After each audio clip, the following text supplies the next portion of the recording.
আমি ভোগ। রেশর্চি ট্রাভেল টেলসে আপনাদের আবারও স্বাগত জানাই।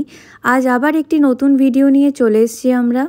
তো আগের পর্বে আপনারা দেখতে পেয়েছিলেন যে শনিবার দিন আমরা কিভাবে কলকাতা থেকে তারাপীঠ আসলাম, এসে তারপর আমরা কোন হোটেলে ছিলাম, বৃত্তান্ত সব কিছুটাই। তো আজকে দেখাবো আমরা বিকালবেলা মায়ের সন্ধ্যা আরতিতে গিয়ে কি দেখলাম, কি করলাম, মন্দির চত্বর জায়গা সব কিছুই দেখাবো। চলুন ভিডিওটি শুরু করা যাক।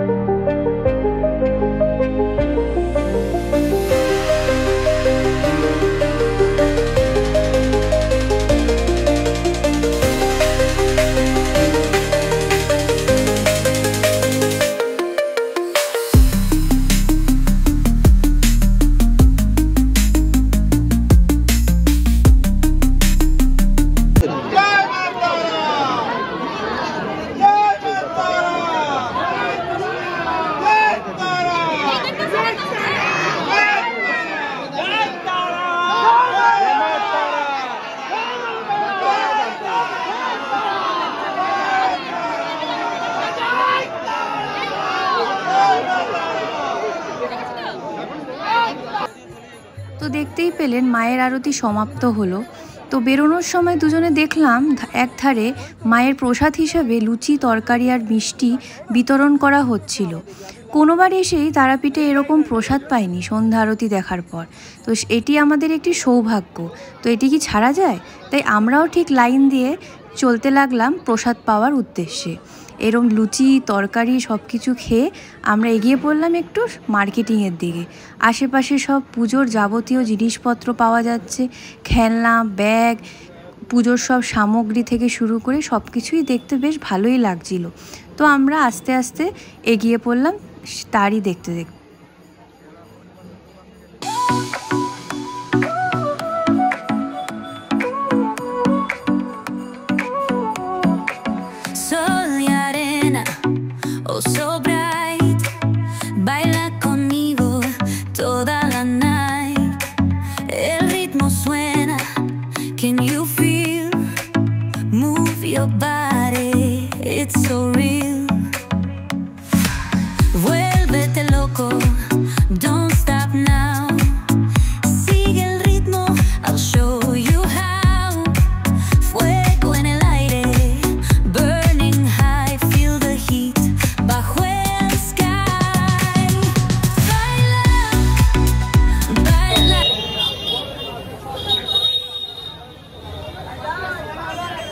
ভালো খেতে।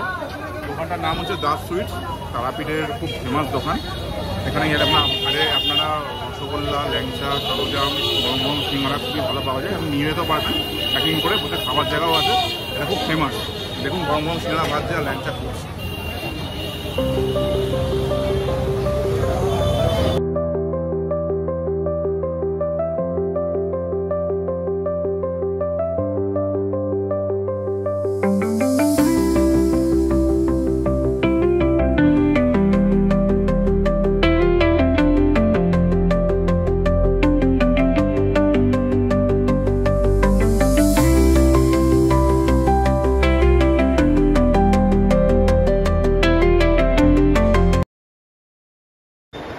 আমরা এখন রাত্রিবেলা ভাত খাচ্ছি।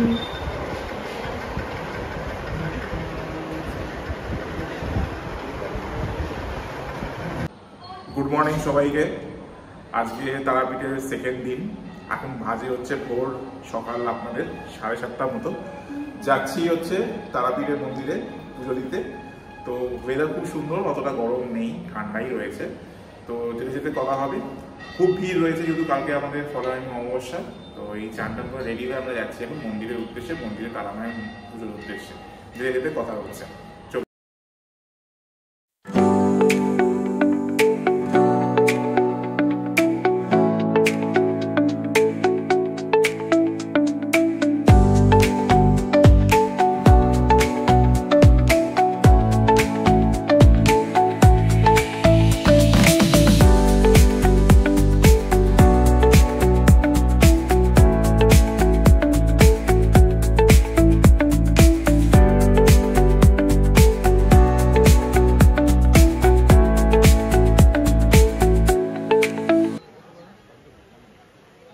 তো প্রতিবারের মতোই যখনই আমরা তারাপীঠ আসি, ভাদু পান্ডা নামে এই দোকানটির নাম।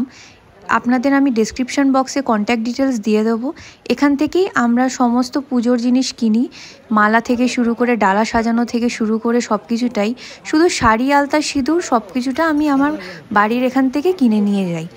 তো উনি আমাদের ডালাটা সাজাচ্ছিল, তার আগে আমি নাম গোত্র সব কিছুটাই লিখে দিয়েছিলাম, আপনারা দেখতেই পেলেন।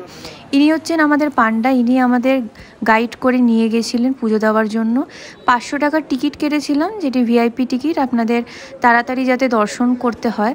তো আপনারা চাইলে 500 টাকার এরকম টিকিট কেটে নিতে পারেন আপনাদের সুবিধা অনুযায়ী, সকালে হোক কি দুপুরে হোক কি বিকালে, আপনারা যেরমভাবে পুজো দিতে চান। তো আমরা ভোরবেলায় গিয়েছিলাম, ভোরবেলা গিয়ে দেখছি বিশাল লাইন, কারণ কি ফলহারিণী অমাবস্যার আগের দিন ছিল। তো এরমভাবে আমরা আস্তে আস্তে এগিয়ে যাচ্ছিলাম, প্রচণ্ডই ভিড় ছিল। তো আমরা ভাবতে পারিনি যে 500 টাকার লাইনে আমাদের এত ভিড়ে দাঁড়াতে হবে। তো দেখতে পাচ্ছেন ওই পারেরটা জেনারেল লাইন ছিল, আর এই যে আমরা লাইনটা দিয়েছিলাম পিছন দিকে।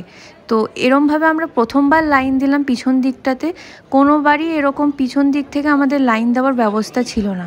সব কিছুটাই তারাপীঠে পাল্টে দিয়েছে বেশ, আপনারা দেখতেই পাচ্ছেন চারদিকেরটা। তো এরকম লাইন দিয়ে রেলিং দেওয়ার ব্যবস্থা, কিন্তু খুবই সুবিধা ছিল কি প্রত্যেকটা জায়গায় জায়গায় পাখা ছিল, তাতে গরমে কোনো অসুবিধাই হচ্ছিল না। প্লাস বসারও জায়গা ছিল, আপনাদের যদি দাঁড়াতে অনেকক্ষণ পা ব্যথা হয়ে যায় তো আপনারা বসেও নিতে পারবেন, একটু আরাম করে জিরিয়েও নিয়ে পুজো দিতে পারবেন। তো আস্তে আস্তে এই লাইন এগোচ্ছিল, আপনাদের দেখে হয়তো মনে হচ্ছে অনেক আস্তে আস্তে মানে আমরা যাচ্ছি মানে খুব স্মুথলি, কিন্তু এই লাইনটি প্রায় 2.5 থেকে 3 ঘন্টা লেগে গেছিলো। গরমে একটু বেহাল অবস্থা হলেই, তা বৃষ্টি হয়েছিল বলে অতটা আমাদের কষ্ট হয়নি। তো পুজো দেওয়ার জন্য আবার মোবাইলও আমাদের রাখতে হয়েছিল বলে আমি কিছু ভিডিও আমি তুলতে পারিনি, যতটুকু পসিবল আমি দেখি। অবশেষে পুজো দেওয়া খতম, 2 ঘন্টা লাইন দিয়েছি, 7:40 থেকে এখন বাজে হচ্ছে 10টা। বাট যেভাবে পুজো দিয়েছি খুব ভালোভাবে দর্শন হয়েছে। 2 ঘন্টা লাইন দিয়েছি, 500 টাকার লাইনও 2 ঘন্টা লাইন দিতে হচ্ছে, কিন্তু প্রচণ্ড ভিড় রবিবার, কিন্তু খুব ভালো ব্যবস্থা, পাকা টাকা সবই আছে, কোনো অসুবিধা হবে না। ভেতরে খুব সুন্দর সিস্টেম, খুব ভালো করে পুজো দিয়ে এইমাত্র বেরোবে, বাকি কথা বাইরে গিয়ে হচ্ছে।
এবার সব কিছু সেরে আমরা হোটেলের দিকে যাচ্ছি, প্রসাদগুলো সব কালেক্ট করবো দোকান থেকে, তারপর হোটেলের দিকে যাব।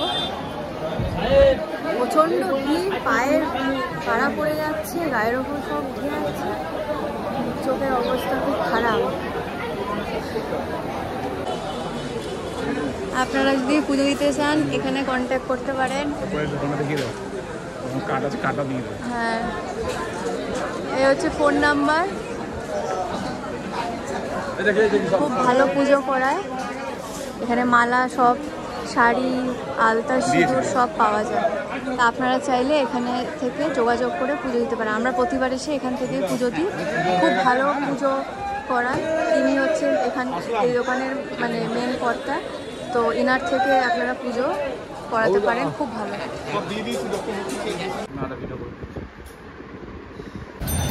অবশেষে পালা শেষ, আমাদের পুজো দেওয়া খতম, তারাপীঠের দিন শেষ। এবার যাচ্ছি আমরা বোলপুরের উদ্দেশ্যে, একটা নতুন ব্লগ। এই আমরা এখন ঘর ছাড়লাম, আমাদের ট্রেন 12:17 কবিগুরু এক্সপ্রেস। এই আমরা এখন যাচ্ছি, যেতে যেতে কথা হচ্ছে না।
নাম শান্তনু মণ্ডল, আমি তারাপীঠে সাইট সিন করাই।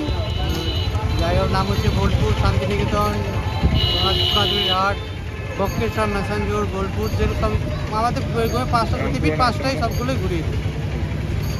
নাম্বারটা বলে দাও একটু। 9635188839। ধন্যবাদ দাদা। আচ্ছা, তো দেখতেই পেলেন আমাদের তারাপীঠ যাত্রা এখানেই শেষ হলো। আমাদের এর পরবর্তী যাত্রা হচ্ছে বোলপুরের উদ্দেশ্যে। কবিগুরু এক্সপ্রেসে করে আমরা বোলপুর যাব, প্রায় 40 মিনিটের রাস্তা। চলুন আপনাদের দেখাই বিস্তারিত এই ভিডিও।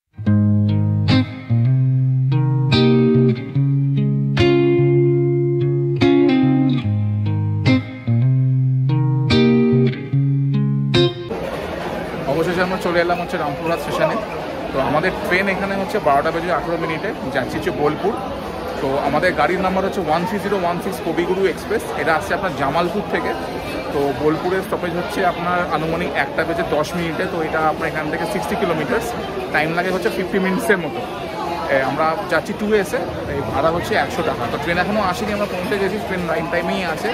তো এখান থেকে আমরা বোলপুর যাবো। এখানে স্টেশন হচ্ছে বোলপুর থেকে 2 স্টেশন, তারপরে হচ্ছে আপনার বোলপুর। তো গিয়ে আপনার ট্রেন থেকে নেমে আবার দেখা হচ্ছে আপনাদের সাথে।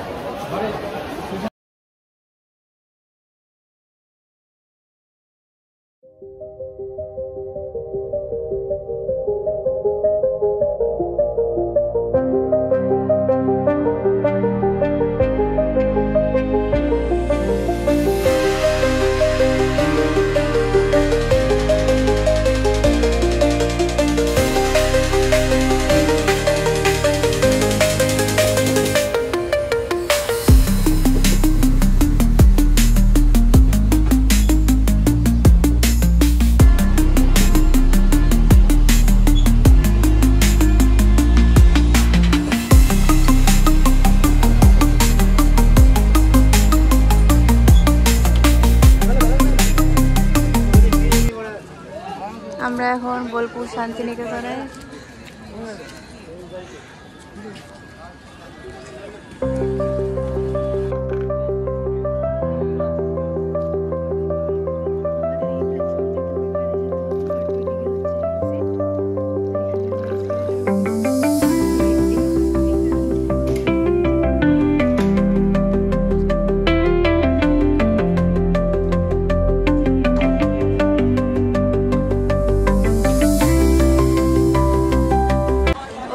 পৌঁছালাম বোলপুর। এটা হচ্ছে বোলপুর স্টেশন। এখান থেকে এবার আমরা টোটো ধরে আমাদের হোটেলে যাব। আমাদের হোটেল হচ্ছে রামশ্যাম ভিলেজ।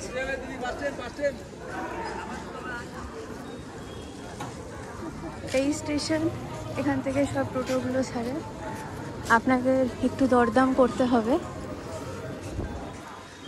ওয়েদার বেশ মেঘলাই আছে। আমাদের টোটো এই আমাদের নিয়ে যাবে। আমাদের এই ভিডিওটি যদি ভালো লেগে থাকে তাহলে লাইক, শেয়ার এবং সাবস্ক্রাইব করুন আর সঙ্গে থাকুন আমাদের সাথে পরবর্তী ভিডিওর জন্য।